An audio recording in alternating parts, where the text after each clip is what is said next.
Welcome to Chalice Unitarian Universalist Congregation. We are a community of diverse beliefs and experiences, nurturing the liberal religious spirit and united by our desire to grow in love and in service.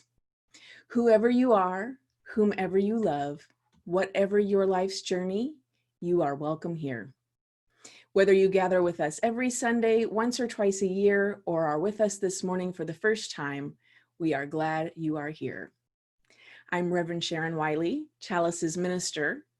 Our worship musician this morning is Justin Gray, and our song leaders are Maria Pia Duffy-Fultz and Amy Throckmorton. Welcome to this online worship service.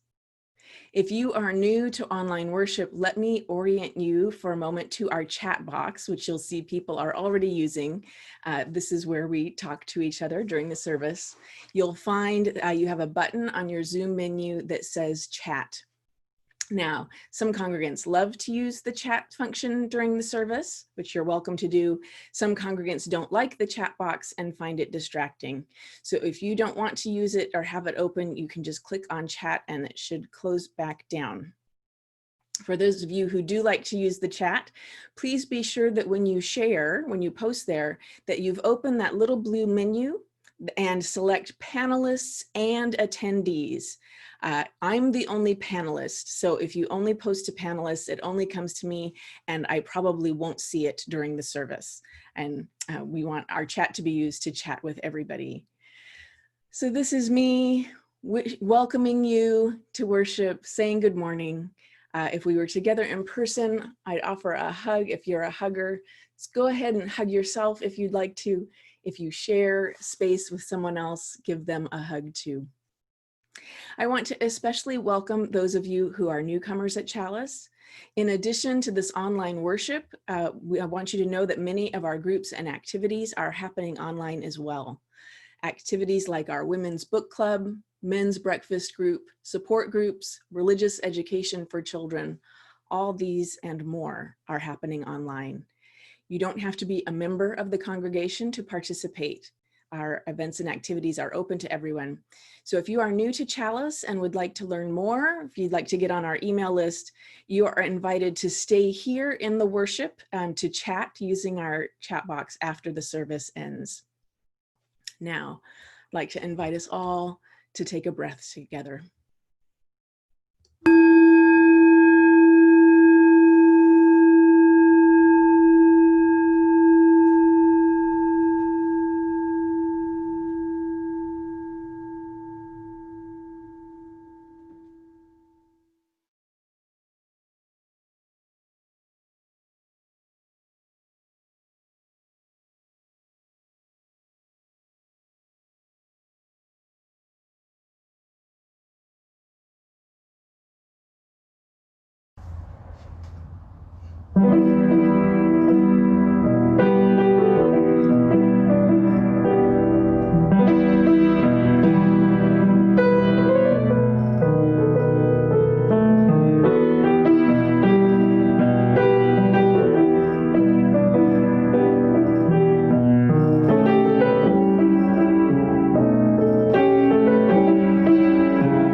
The words of our call to worship.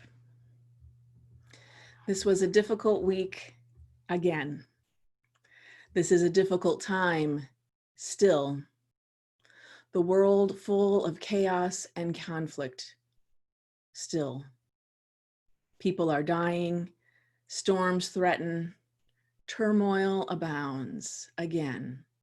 Still, like always, we gather together each week, sheltered against the storm, sheltered together against storms that have been raging for decades, for millennia. Each wounded soul is welcome here, each broken heart, each weary spirit. Together we take shelter and sing and cry, mourn and rejoice, hopeful that our shared healing here will in turn help a hurting world. Let us worship together. You're invited to join in singing.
Breaking News, written and illustrated by Sarah Lynn Rule. I remember when we heard the bad news. Suddenly, Mom is glued to the television. Dad can't stop checking his phone. They whisper, and I pretend not to hear. It's more than a little scary. Mom forgets to tuck me in. Dad is too tired for bedtime stories. It seems like everyone else feels it too. At school, my teacher says to look for the helpers. Even when the news is bad, you can still find good people trying to make things better in big and small ways. I want to help in a big way. I decide to put on the funniest show ever to make everyone laugh again. But the grown-ups don't feel like laughing. I tell them about the force fields I'll invent to keep us all safe. But their smiles are tiny and sad. I try to be on my best behavior all the time, to be so good, but they hardly even notice. I think maybe there is nothing I can do to help in a big way. I feel small. So maybe I can try to do just one small thing, then maybe another, and another,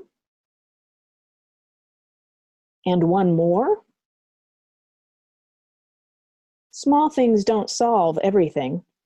The bad news is still there, after all. But then again, so are we.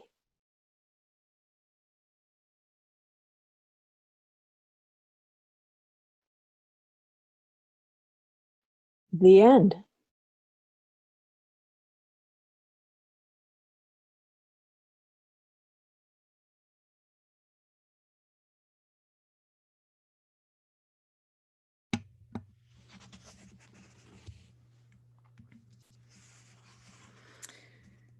We need to learn to pay attention to the body.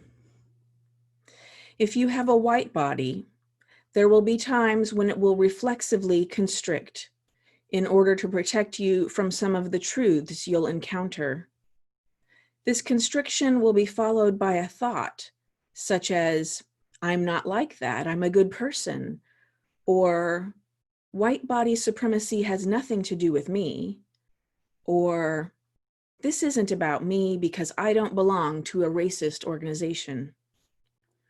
When this occurs, just notice what you're experiencing without doing anything about it. Don't try to undo the constriction. Don't try to hold on to it either. Just watch your body closely and notice what sensations, impulses, and emotions arise. Don't take the reflexive thoughts seriously either. Don't try to support them. Don't debate them. Don't act on them at all.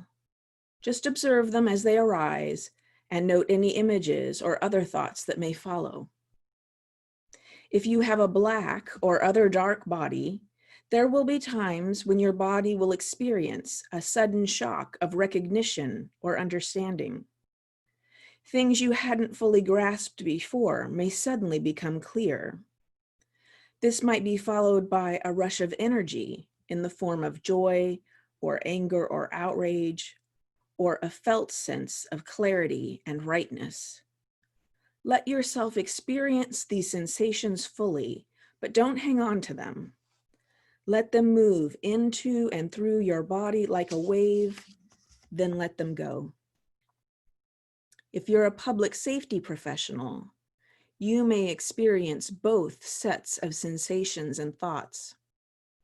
When one appears, allow it to flow fully into your body and mind without doing anything about it. Then let it go like a steadily shrinking image in your rearview mirror. Whatever your profession or skin color, as you encounter the information about healing trauma, at times you may sense profound hope, relief, or both. Let yourself fully experience these as they arise, then let them go as well.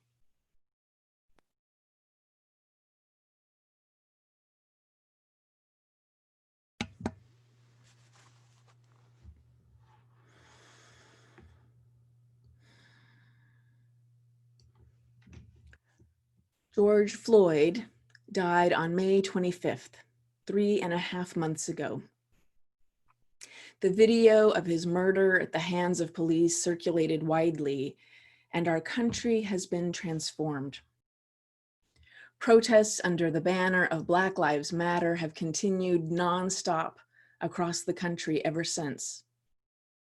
Our collective awakening about racial injustice is like nothing we have seen in our lifetimes, involving more people and more diversity of people than the civil rights movement of the 1950s and 1960s. Time will tell what this current wave of civil rights work will accomplish and how long it will take. It has long been a confusion and a sorrow that the civil rights work of the 1950s and 1960s did not affect the kind of long-lasting change that activists had fought for. A 2018 report from the Economic Policy Institute concludes that although there have been improvements to education levels and income for African Americans in the past 50 years, that no real progress has been made with respect to home ownership, unemployment, and incarceration. The past 60 years, and the past 4 years especially, have taught us that racism is insidious, changing shape, taking different forms, and infiltrating all levels of our culture, including government and law enforcement. The NFL football season started Thursday night with a game between the Kansas City Chiefs and the Houston Texans. A perfect sign of our times, etched onto the Chiefs field, the Chiefs, a team inappropriately named for Native Americans, etched onto the Chiefs field next to their name were the words, "End racism." Irony lost, I guess, on whoever made that decision.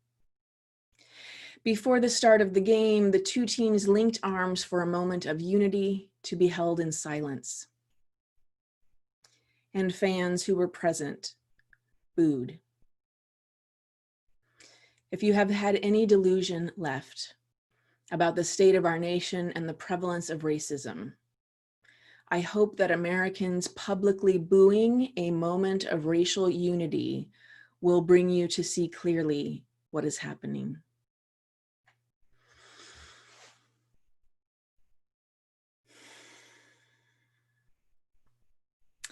In our reading before the sermon, you were encouraged to watch your body, to listen to your body. Now is a good moment to check in. As we heard, if you have a white body, there will be times when it will reflexively constrict in order to protect you from some of the truths you'll encounter. When this occurs, just notice what you're experiencing without doing anything about it. Just watch your body closely and notice what sensations, impulses, and emotions arise. If you have a black or other dark body, there will be times when your body will experience a sudden shock of recognition or understanding. Let yourself experience these sensations fully, but don't hang on to them. Let them move into and through your body like a wave. Then let them go. These words come from Resmaa Menakem, a trauma specialist and author of the 2017 book, My Grandmother's Hands, Racialized Trauma and the Pathway to Mending Our Hearts and Bodies. Today is the first in a 10-part sermon series informed by this book, one sermon a month through next June. The blessing of these complicated times we're in is that although there is no easy solution to resolving the racism that pervades our culture, there are many tools for wrestling with racism in lots of different ways. This book by Menakem is one of the innovative and soul-nurturing ways of confronting the hurts of racism in our culture. Menakem talks about racism in concert with unhealed, cross-generational trauma. He posits that racialized trauma has impacted all of us in the United States. His book is written for three main audiences: white Americans, Black Americans, and people working in law enforcement. And the bulk of his work is about working with our bodies and understanding ourselves as embodied beings, not just thinking beings. Working with the body is how we will begin to heal trauma. So he doesn't use the term white supremacy. Instead, he talks about white body supremacy. It's our white bodies that are held as superior.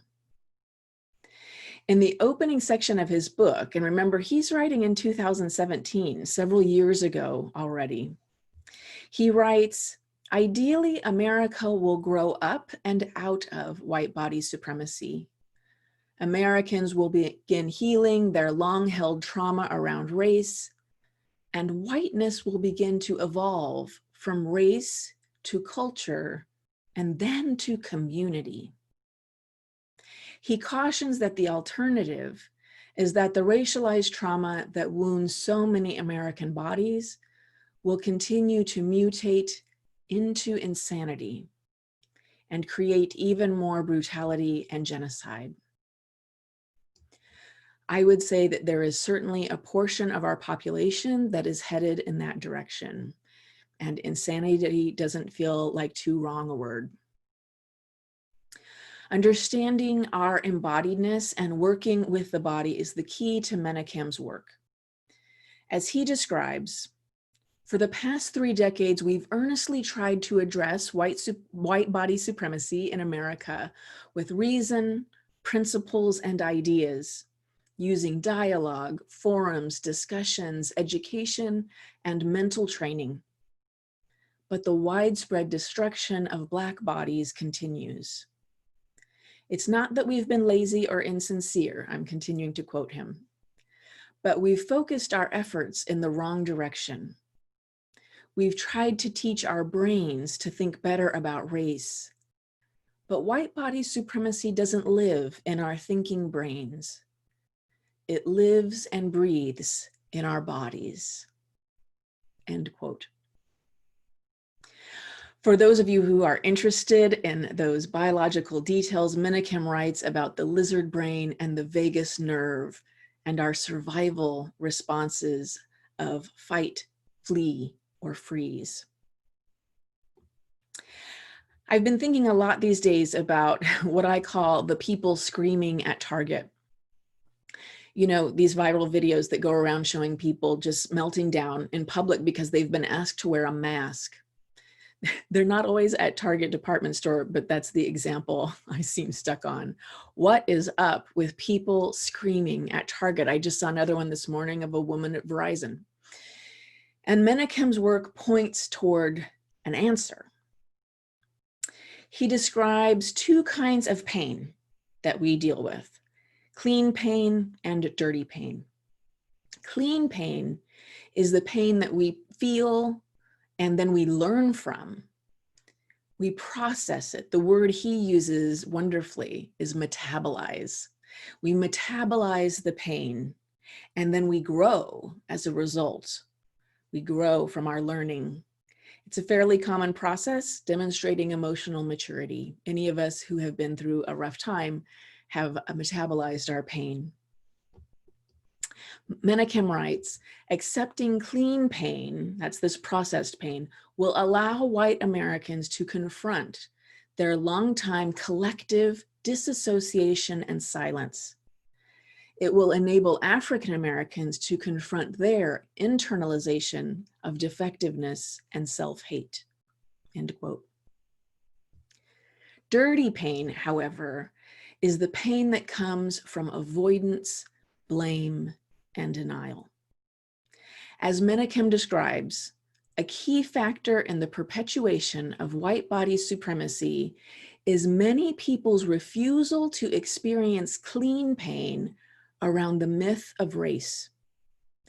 Instead, usually out of fear, they choose the dirty pain of silence and avoidance, and invariably, they prolong the pain. Refusing to heal, he says, is always more painful. So I know I'm dumping a lot of new information on you, bear with me, because I think most of this is actually recognizable to us. We just haven't had good language for it before.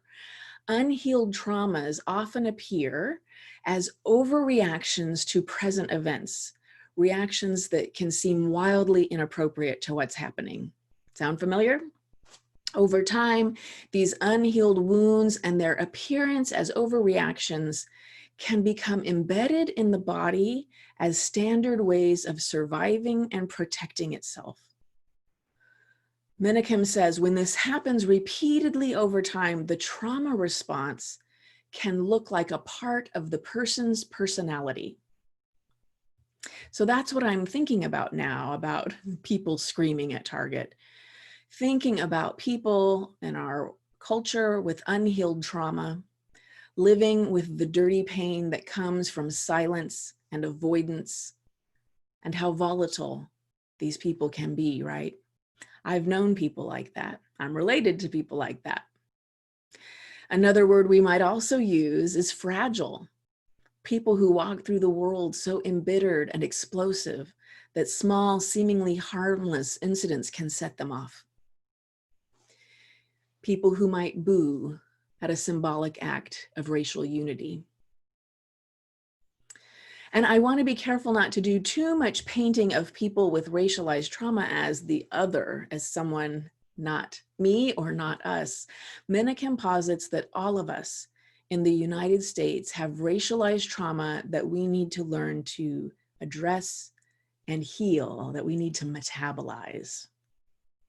And our work in doing that will be to work with our bodies, paying attention to our bodies. You are invited to join in singing.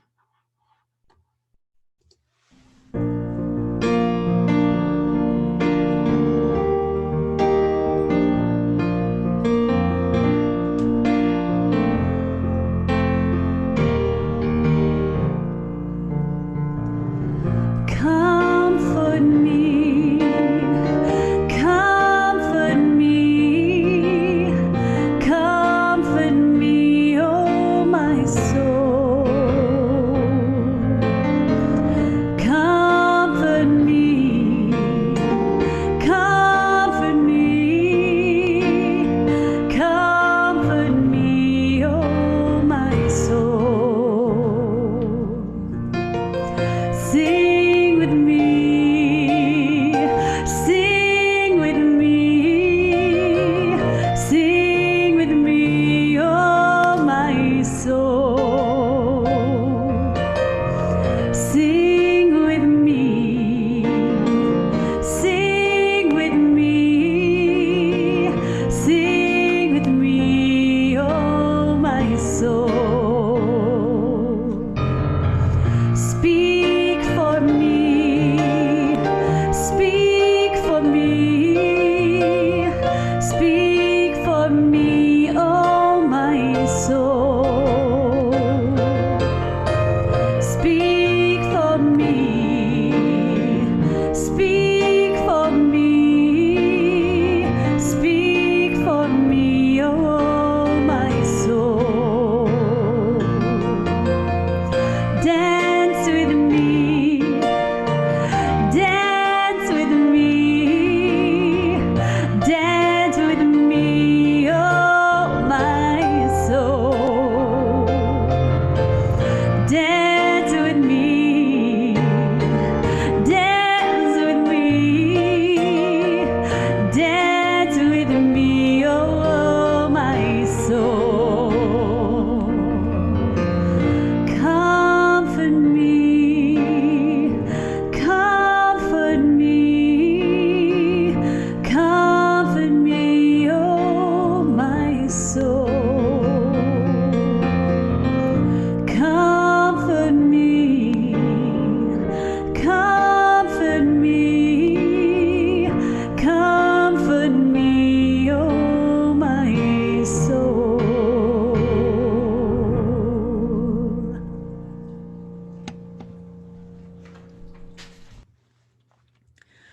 Our Sunday worship is the shared spiritual practice of our community, and we tend to the congregation during this time by honoring our joys and sorrows. If you would like to share a joy or a sorrow with the congregation this morning, now is the time for sharing in the chat box. If you would like to send me a confidential note about your joy or sorrow, please email me. I'll put my email address in the chat box.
You are invited to join in singing.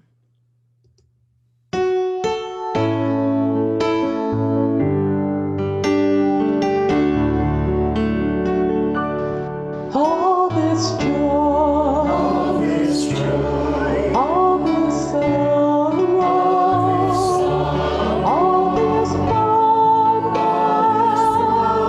all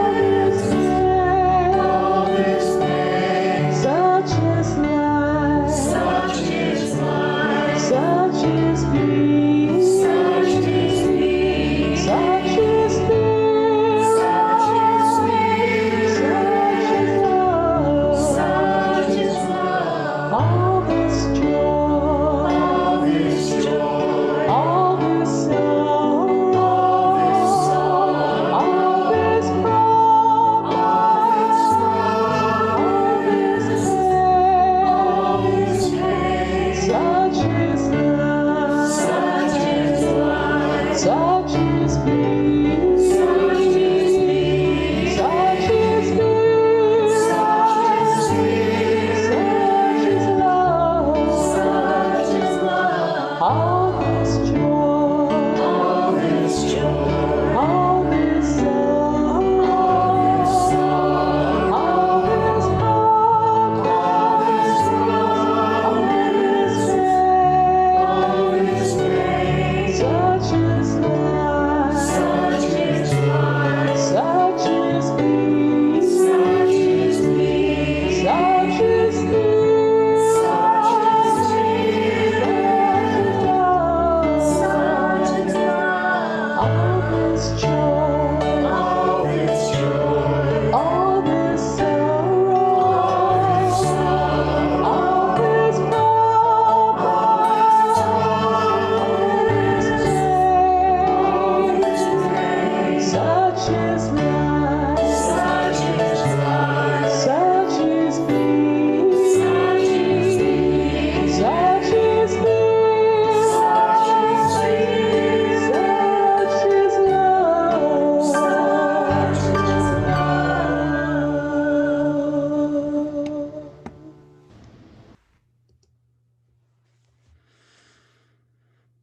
The Sunday offering is an expression of the generosity that makes our congregational life possible.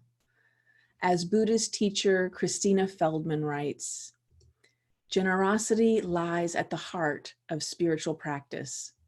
Extending generosity to ourselves and others gladdens our heart, is a direct way of healing division, and brings joy.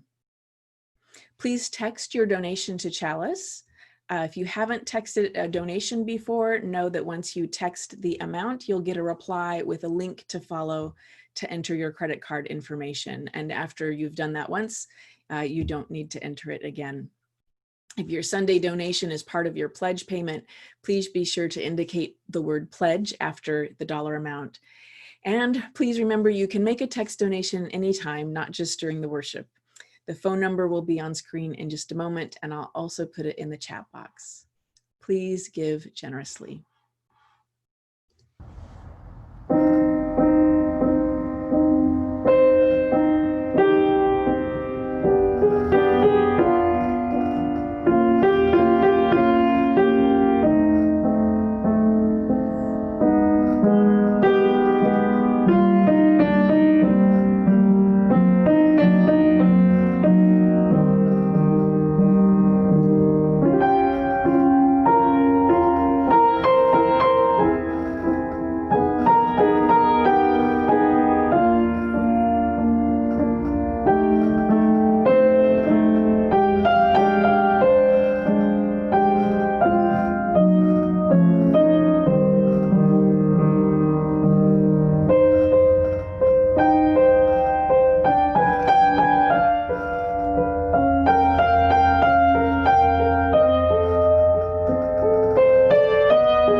Please join in dedicating our offering with words of affirmation.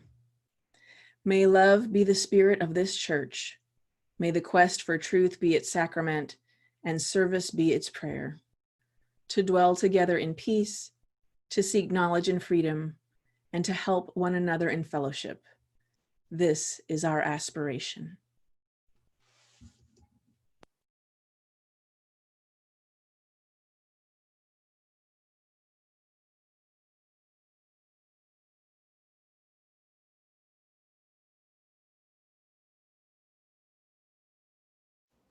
Hello, you family. I'm going to sing a song with you called Shine on Me. It's an amazing spiritual that anybody can sing. And in these days when the things that we're dealing with, the feeling separate and all of that, and things seem so hard, this is one of those songs that you just throw your head back, put it in your medicine kit. All you have to do is ask. And here's how it goes. Shine on me, oh shine on me. Let the light from the lighthouse shine on me, oh shine on me. Yes, shine on me. Let the light from the lighthouse shine on me. Lift me up, oh, lift me up. Let the light from the lighthouse lift me up, oh, lift me up. Yes, lift me up. Let the light from the lighthouse lift me up. Oh, hold me close.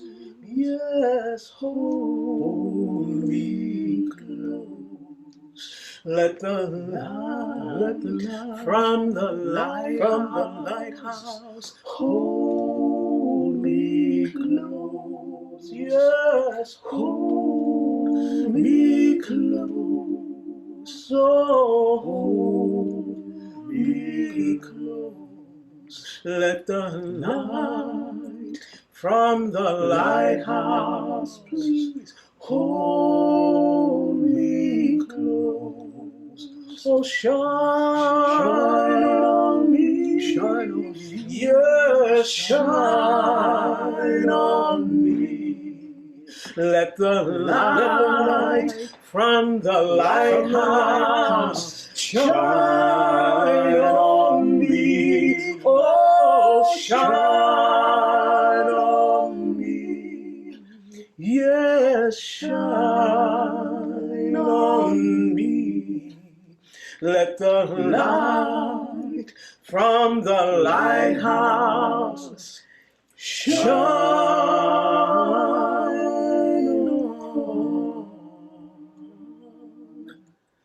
me.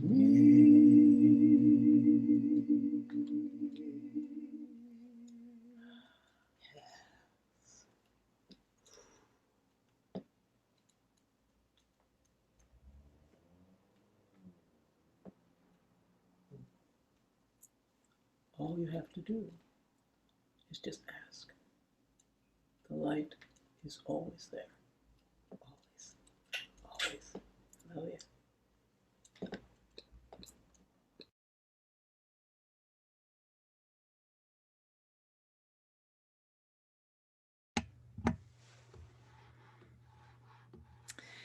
More than any other book we've read for a sermon series, I want to encourage you to get your own copy of Menakem's book. If money is prohibitive and you want a copy, please let me know. because the book is full of practices for the body. That is the key to Menakem's work. And we aren't going to be doing the practices together as part of our worship services. We might do some, but we can't do all. There's too many. This work will be far more meaningful to you if you engage with the practices outside of our Sunday mornings together. I know many of you are also reading White Fragility, which is wonderful. And I want to encourage you that these learnings are complementary to each other. You shouldn't think of needing to choose one or the other. They're both important, and continuing to read and learn from other sources is important as well. There is no easy answer to overcoming racism in our country. No one book to read or one author to follow. If this were easy work to do, we'd have done it already. One of the strengths of Menakem's work is that he is writing specifically for white Americans, and he is writing specifically for Black Americans. I know there will be some of us, perhaps many of us, who don't fit neatly into one of those categories. And I think the book has something to offer all of us. We are living through a traumatic time right now, and we need to start educating ourselves on trauma healing and recovery. Menakem notes that trauma responses are unpredictable. Two bodies may respond very differently to the same experience. If you and a friend are at a 4th of July celebration and a firecracker explodes at your feet, your body may forget about the incident within minutes, while your friend may go on to be terrified by loud, sudden noises for years afterward. Likewise, there is no one definition of what will create a trauma response in an individual. However, Menakem does provide a list of the kinds of events that most typically provoke a trauma response. And of his list, 5 of the 6 characteristics are things that we are living through right now with this pandemic.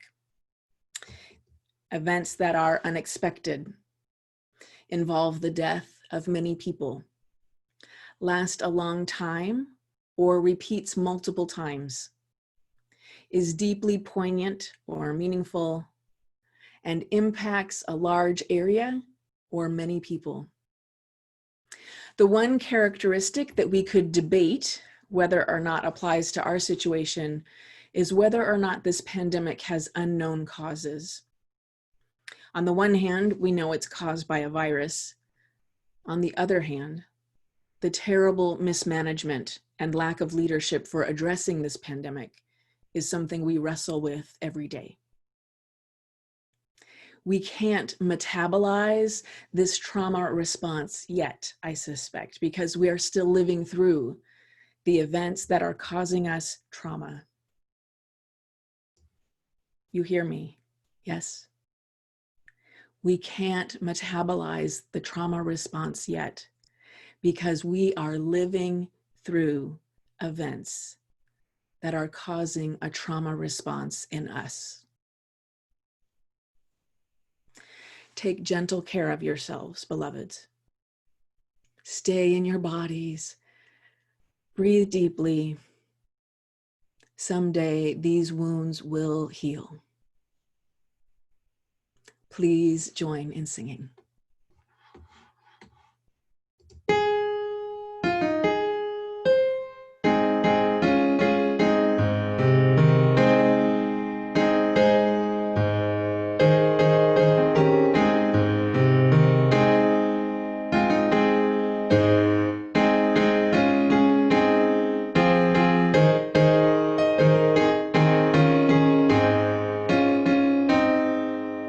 Guide my feet.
May you go forward knowing that life is fragile and a gift, that you are lovable and loved, and you are not alone.